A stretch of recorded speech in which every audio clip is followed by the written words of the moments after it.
ห้ามถอย เกิดมาเป็นคนต้องสู้ศัตรูคือยาชูกำลังศักดิ์คือครูอาจารย์ความเกียจคร้านคือหนทางความหายนะมาพบปะกันที่ใดเขาก็มีการไหว้พระสวดมนต์ถวายพระพรชัยมงคลแด่องค์สมเด็จพระเจ้าลูกเธอเจ้าฟ้าพัชรกิติยาภา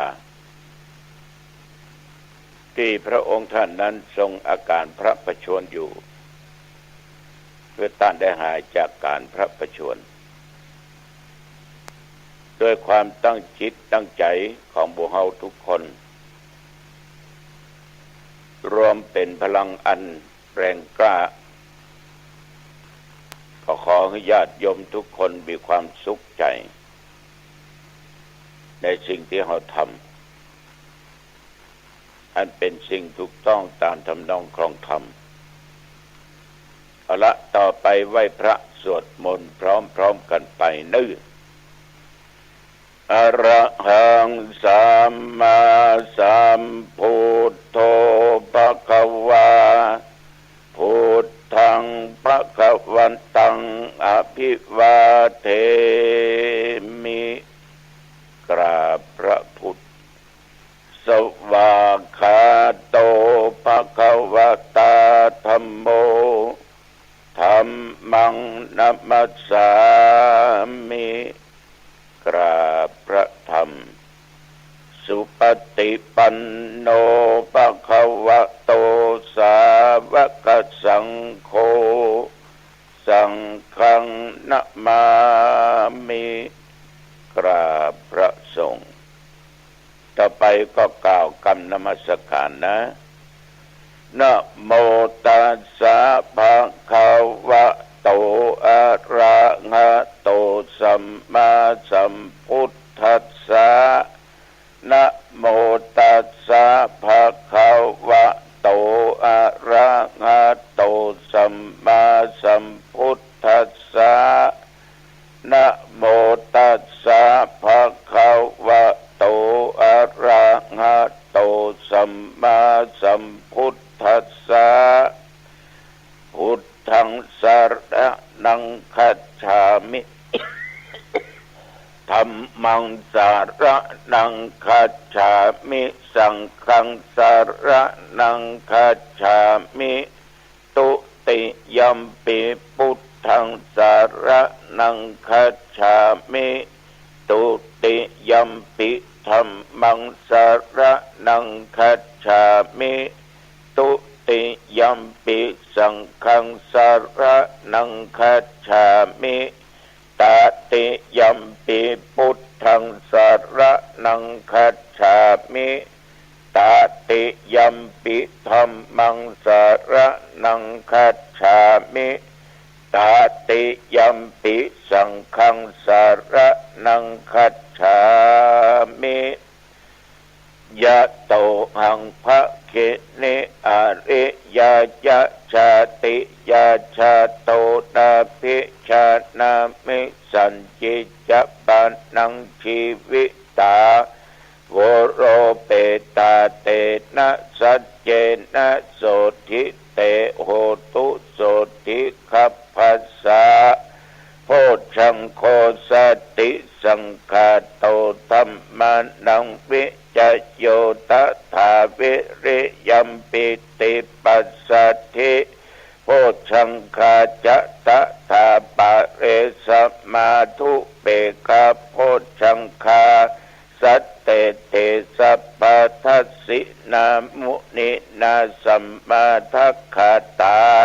ภาวิตาภาอุลิกตาสังวัตตันติอาปิญญายะนิพพานายะจะโพธิยาเอเตนะสัจจวัชเชนะโสทิเตโหตุสัพพทา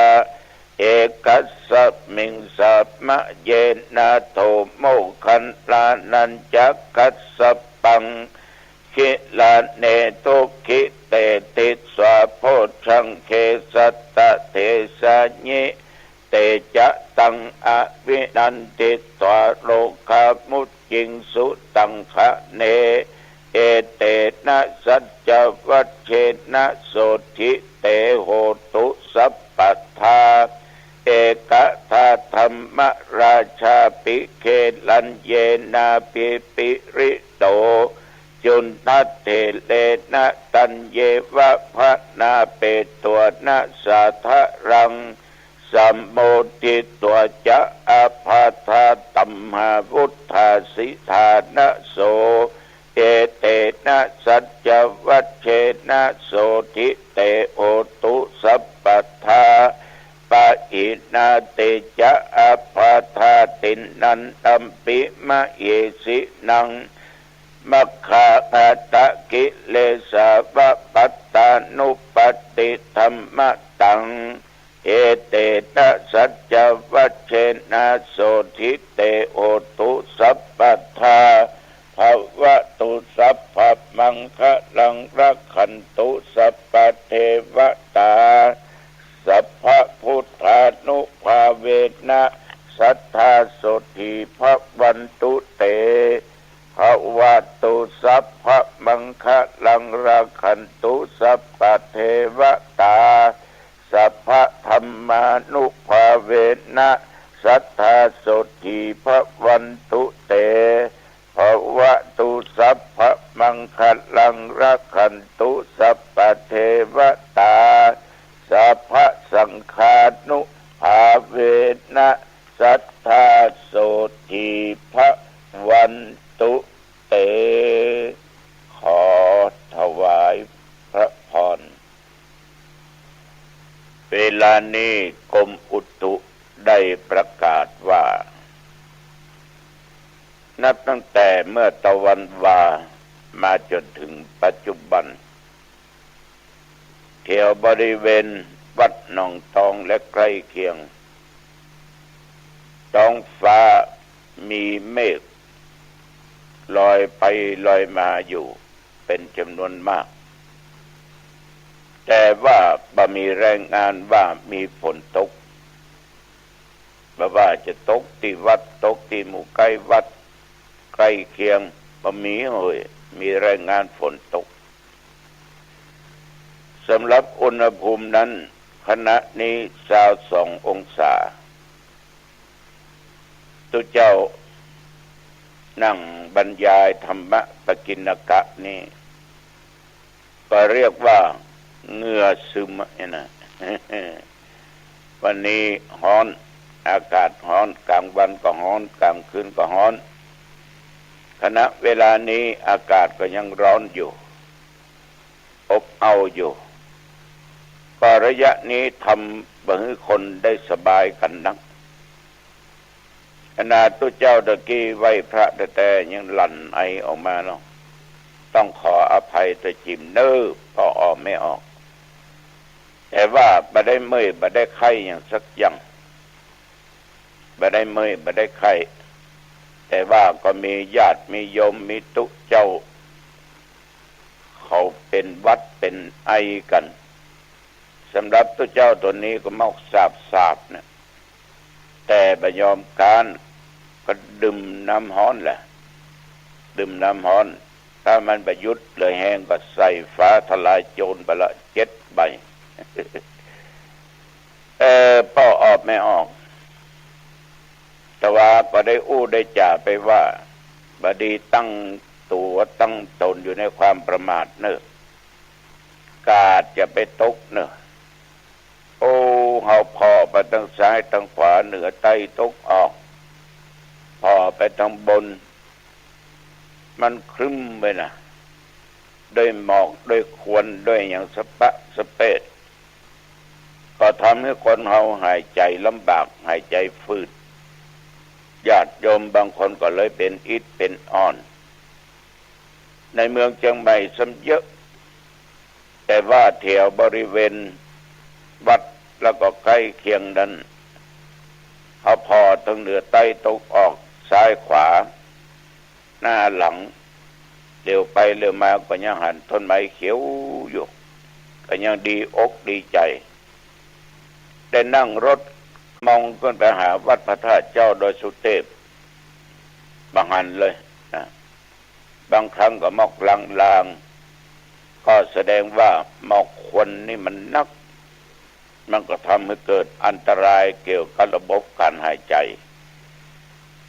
ทุกสิ่งที่มันเกิดขึ้นนี้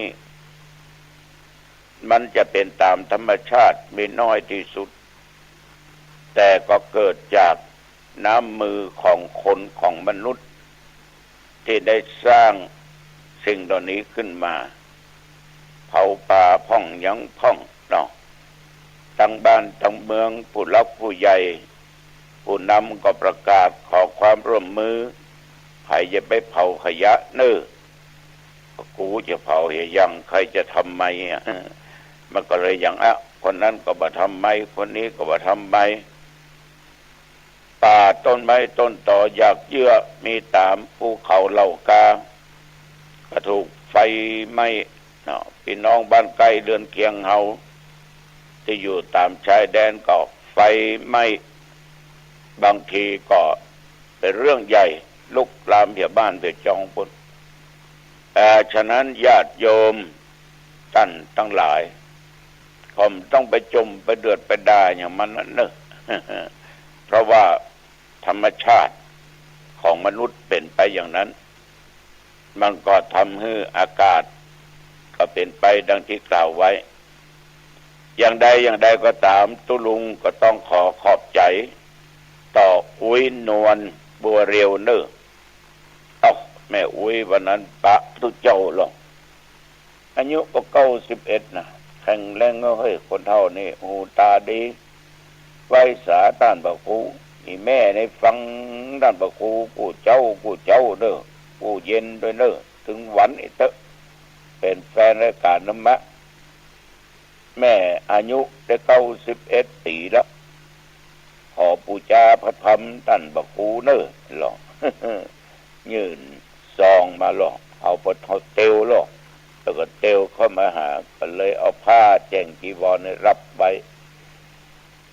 ญาติโยมท่านผู้ฟังเอามาคิดดูอายุสังขารคนเฮาเนี่ยมันก็บ่มีไผนะโยมเนาะที่มันจะหลีกได้หนีได้แต่ขาดที่หันที่นี้ได้เพื่อมันเกิดกับตัวกับตนมันย่อมเป็นไปบ่ได้อย่างที่เปิ้นว่านะก็ศรัทธามันมีภัยสะดุดภูเขาหรือล้มมีแต่สะดุดก้อนหินหรือล้มเพราะฉะนั้นเราจะไปมองข้ามสิ่งเล็กๆน้อยๆดอยหรือภูเขาเนี่ยญาติโยมแต่ก่อนมันมีคนเพิ่นไปอยู่ทางภาคกลางมาติดมาบ้านลืมดอยอีแม่โอ้ภูเขานี่เหมือนเดิมได้แม่มันก็งงว่าเสาะหาภูเขาที่ไหนมีไหนอีน้อยก็ฮันโลดอยนะกะไม่ใช่ดอยภูเขาเถียงกัน แม่กับลูกนี่เป็นกรรมที่บรรอู้กันมาในชีวิตคนเฮาเนี่ยถึงวันบางคนเนี่ยญาติโยมมัวประมาทล้ำไปมองข้ามสิ่งเล็กๆน้อยๆนะสิ่งเล็กๆน้อยๆหันว่าบ่สำคัญต่อชีวิตของตัวเองจะทำจะอู้จะจาจะคิดอะไรอย่างโดยมองคิดว่าน้อยเดียวว่าเป็นอย่างนี่นะเรื่องน้อยเนี่ยญาติโยมสำคัญมันกลับกลายเป็นเรื่องใหญ่เรื่องโตได้เหมือนเปรียบเทียบตะกี้ว่ามันมีภัยคนไหนคนใดไปสะดุดภูเขาจะภูเขาล้มมันไปมียักษ์กระจังอย่างแจ้งเถอะมันมีแต่ก้อนหินก้อนกรวดตัวนั้นที่เฮาไปสะดุดมันแล้วก็ทำเฮาล้มเหมือนโฮเทลทั้งวันเนี่ยญาติโยมทั้งหลายบ้าโยมบ้าอาตมาภาพก็เที่ยวเข้าเที่ยวออกก็หนทางเส้นนั้นนะตีห้านะบางครั้งก็ไปสะดุดก้อนหินก้อนจะหายใหญ่นะมันลูกกงเนี่ยท ำก้นยอกปอดลงไปได้ฉันใดในชีวิตบางครั้งเขาก็ประมาทสิ่งที่เขาคิดว่ามันเป็นอย่างมันก็เป็นไปได้อาตมายกตัวอย่างคนบ่เคยเล่นการพนันและบ่ฮู้จักล้ำไปแต่ว่าเมื่อไปคบคนที่ไปชอบเล่นการพนันเพิ่นก็จักจูงเชิญชวนเฮาว่าเล่นแก้ง่อมแก้งั้นดีแต่อยู่บ่ได้ดีจะเป็นผีบ้าก็ปากันไปเล่นการพนันเล่นไฮโลเล่นอะไรอย่างไพ่กาต่างๆนั่นนะเอาก็คิดว่ามันเป็นอย่างเนี่ยบัดติดแต่ว่ามันติดมันบัดติดหรอกมันอยู่ที่ตัวไฟตัวมันญาติโยมบางคนก็หลงเชื่อก็ไปนั่งเล่นเอาเข้าบ่ได้เล่นก็บ่ม่วนบ่อนมีที่ไหนไปที่หั่นกำนั้นก็ขนเข้าขนของขนเงินขนทองไปเล่นการพนันจนบดจนเสี่ยงชีวิตก็เลยล้มละลายจากที่เคยมีเงินมีทองมีข้าวมีของมีรถมีที่มีหนกลับเป็นคนทุกข์คนยากคนจนที่ก็ตกเป็นของคนอื่นที่สวนก็เป็นของคนอื่นสิ่งใดต่างๆที่หามาเป็นต้นว่ารถยนต์รถจักรยานยนต์ก็ไปจำนองจำนั้นจนไปพุดไปขาดเถียเข้าของในบ้านในจองก็คนไปขายไปเล่นบดเนี่ยเพียงแต่ว่าเล่นอย่างเดียวเขาก็ไปมองข้ามว่ามันคงไม่เป็นไรมันคงบัดติดมันคงจะบัดทำเกิดความหายนะได้ในที่สุดมันหมดได้ทุกสิ่งทุกอย่างเพราะเราไปมองข้ามว่ามันไม่สำคัญอย่างบางท่านบางคนบ่เคยดื่มเหล้าบ่เคยเอายาเสพติดเนี่ยไปคบเพื่อนฝูงก็คิดว่าเป็นอย่าง ของน้อยเดียวเพิ่นถึงกินกันดื่มกันเสพกันมาหันเป็นจะได้ยกลุกเนี่ยก็ไปมั่วสุมกันเข้าก็เลยหลงในที่สุดแถมต้องจักจูงเชิญชวนไปซอกหาคนเดียวเอาเข้าญาติโยมเป็นคนเสียสติเสียตึงสตางค์ตัวในบ้านได้จองมีอย่างก็เคาะขอดเอาไปซื้อเอาไปดื่มหมดตีให้ตีนาตีสวนหมดก็เพียงแต่ดื่มไม่ได้มันยังหมดได้ฉะนั้นญาติโยมพอไปมองข้ามว่า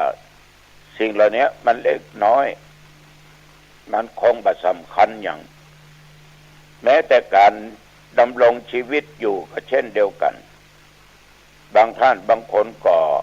บรรยากาศบรรยากงานอย่างเพิ่นไปรับจ้างเพิ่นไปทำการทำงานก็บอกว่าอิดหิวอย่างอันอย่างอีมาหันไปร่ำไปโรยก็มองข้ามไปเอาเข้าตัวเองนั้นบะมีอย่างกินบะมีอย่างใจในชีวิตก็ตกอับตกอยู่ในวังบนในความทุกข์ความยากความลำบากเข้าก็มีกินไปเปิ่งปี้ก็เจ็บท้องเปิ่งน้องก็เจ็บใจสะหับเปิ่งไปคนใดเจ็บใจถึงเจ็บท้องด้วยเพราะเหตุใดญาติโยมเอาประมาทเอาไปบางหาเอาบางคนขวายไปหวังที่หั่นไปหวังที่นี่โดยเราไม่ได้เตรียมตัวพร้อมศรัทธาญาติโยมคนบางคนกล้าขายขนมมาได้ขนมปิ้งนี่นะลูกมีเป็น7-8 คน9 คนสามารถเลี้ยงลูกได้ขายขนมปิ้งเลี้ยงลูกได้ส่งลูกเรียนหนังสือหนังหาจนจบได้แม่ค้าขนมปิ้งในที่สุดลูกเป็น10 คนเนี่ยญาติโยมต่างก็มีครอบครัวแม่ยิงก็ได้ผัวต่างประเทศประชาก็ได้หน้าที่การงานแต่เปิ้นเป็นคนที่เรียกว่ามีบุญลูกทุกคนนั้นเป็นลูกที่ดีหมด บันนี้บางห่างแม่ไปไหนพ่อไปไหนหอมสตางค์ไว้แต่งบ้านไม่ใช่ทรงงามอย่างบล้ำบเหลือแต่เอาให้ใจประโยชน์ได้มีถึง11-12ห้องนอนมีห้องน้ำมีห้องโถงญาติโยมอยู่ด้วยกันถึง11ครอบครัวถึงครอบครัวของพ่อของแม่เวลาจะกินข้าวก็มีโต๊ะยาวตั้งไว้ที่ห้องโถงนั่งกินแวดตะลุมตึงปู่ตึงย่าตึงตาตึงยายตึงพ่อแม่ลูกหลานเหลนในบ้านนั้นตระกูลนั้นเงินหลังเดียวญาติโยมมีจะเป็น30-40 คนในชีวิตเริ่มต้นของแม่เพียงแต่ขายขนมปิ้งขายถึงมาเจ้าขายถึงมาวันขายถึงมาแรงนะลูกเต้าคนไหนคนใดไปห้ำไปเฮียนก็ช่วยแม่แต่งขนมอันนี้ก็จะบาขอเอ่ยชื่อท่านทำอย่างนั้นจริงๆมีชีวิตเคยมาทำบุญสุนทานที่วัดยังมารับเป็นเจ้าภาพประตูเชื่อมที่กุฏิหลังเก่าอยู่ญาติโยมเพียงแต่ขายขนมปิ้งสามารถเลี้ยงลูกเต้าเป็น10 คนได้ส่งเสียได้ในที่สุดจนมีที่มีบ้านขึ้นแม่ก็หยุดในการขายขนมเพราะลูกต่างคนต่างมีการมีงานมีหน้าที่การงานอย่างดีอันเนี้ยโยมทั้งหลายบางท่านบางคนเนี่ยก่อร่างสร้างตัวขึ้นมาโดยอาชีพที่เรียกว่าคนอื่นไม่อยากทำแต่เขาก็ทำจะมายกตัวอย่างหลายท่านหลายคนที่ไปพบไปปะแล้วก็คุ้นเคยกันซ่อมรองเท้าอยู่ตามข้างทางตามฟุตบาทวันหนึ่งเปิ้นมาวัดก็ถามว่าเอาซ่อมรองเท้าเนี่ยได้ประมาณแต่ใดคิดเฉลี่ยแล้วเปิ้นก็บอกว่าคิดเฉลี่ยได้น้อยได้นักแล้วบ่ต่ำกว่า500ตุลุงได้ถึงวันแม่นก็ได้ถึงวันโยมทั้งหลายมันก็ตกเดือนหนึ่ง15,000 บาทตึงกะกินตึงกะน้ำมันรถเปิ้นหักไปเรียบร้อยกินถึงบ้านกินถึงตัวเปิ้น3พ่อแม่ลูกได้เก็บเงินไว้ 5,000 บาทแต่ละเดือนท่านทั้งหลายคนนี้ครอบครัวนี้สร้างฐานะขึ้นมาโดยอาชีพที่เรียกว่าบางคนมองเป็นสิ่งที่ต่ำเพราะไปซ่อมรองเท้าแต่ว่าสามารถสร้างฐานของตัวเองมั่นคงได้ตราบเท่าทุกวันนี้ลูกเรียนจบหนังสือขั้นปริญญาโทปริญญาเอกนะโยมปัจจุบันนี้ก็อายุแก่ก็ธรรมภาพไป 2-3 ปีเขาเรียกว่าได้หยุดจากการซ่อมรองเท้าเพราะลูกเปิ้นนั่นน่ะ1 คนนั้นสามารถเลี้ยงแม่เลี้ยงพ่อได้บ่ฮึทุกข์ยากอับจนได้มีรถยนต์ขี่รถเก๋งขี่มีบ้านเป็นที่พักที่หลับที่นอนได้อย่างสบายนั่นคือบ่มองข้ามอาชีพที่มันต่ำที่คิดว่ามันเป็นอาชีพที่บ่ควรทำแต่แล้วญาติโยมคนเฮาเนี่ยถ้าหากว่ามองสิ่งเล็กน้อยมันจังสะดุดได้เนอะชีวิตถ้าเอามองข้ามมันเอาทำในสิ่งเล็กน้อยเป็นเรื่องใหญ่ขึ้นมาได้อันนี้ตุเจ้าก็ขอฝากไว้เป็นข้อคิดสะกิดใจกับญาติกับโยมเอาละวันนี้อู้จ่าไปมาเป็นเวลาเป่าสมควรอายุบันโดสุขขังพลังพบกันใหม่โอกาสหน้าเจริญพร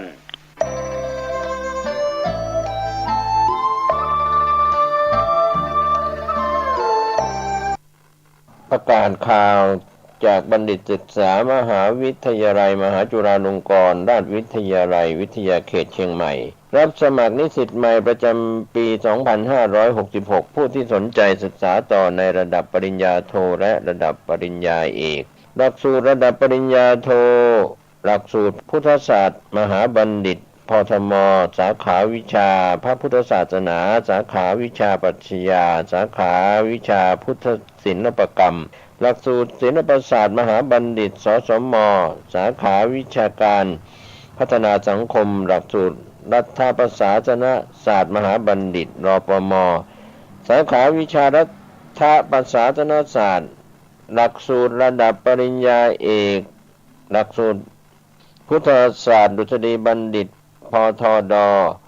สาขาวิชาพระพุทธศาสนาสาขาวิชาพุทธศิลปกรรมสาขาวิชาปรัชญา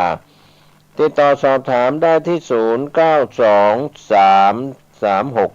0923366693 ที่คุณบุญมี 0801281109 ที่คุณอำนาจก็เป็นข่าวจากบัณฑิตศึกษามจร.วิทยาเขตเชียงใหม่รับสมัครนิสิตใหม่ปริญญาโทและปริญญาเอกติดต่อสอบถามได้เพื่อสมัครนิสิตใหม่ประจำปี 2566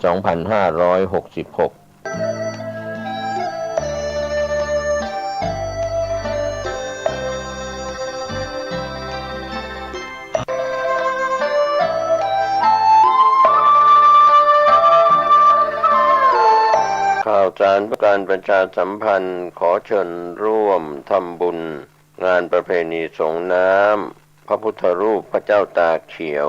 ณวัดบ้านเหล่าพระเจ้าตาเขียวตำบลบ้านเรือนอำเภอป่าสร้างจังหวัดลำพูนจัดงานทั้ง3 วัน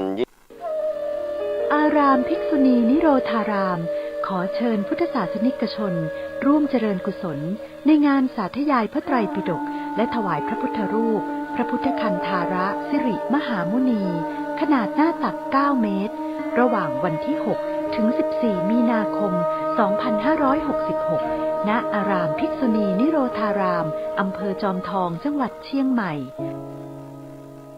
การสาธยายพระไตรปิฎกคือการสวดหรือการท่องหลักธรรมคำสอนในพระพุทธศาสนาการจัดงานในครั้งนี้เริ่มต้นจากท่านพระอาจารย์นันทยานีได้ฟังเรื่องเล่าจากลูกศิษย์ที่เคยไปร่วมงานสาธยายพระไตรปิฎกที่ประเทศอินเดียแล้วเกิดปิติสุขอิ่มเอิบใจเกิดความเลื่อมใสศรัทธาท่านพระอาจารย์จึงตั้งความปรารถนาว่าจะไปสวดบ้างสักครั้งหนึ่งแต่ก็ไม่มีโอกาสเดินทางไปเนื่องจากอาพาธท่านพระอาจารย์จึงมีดำริว่า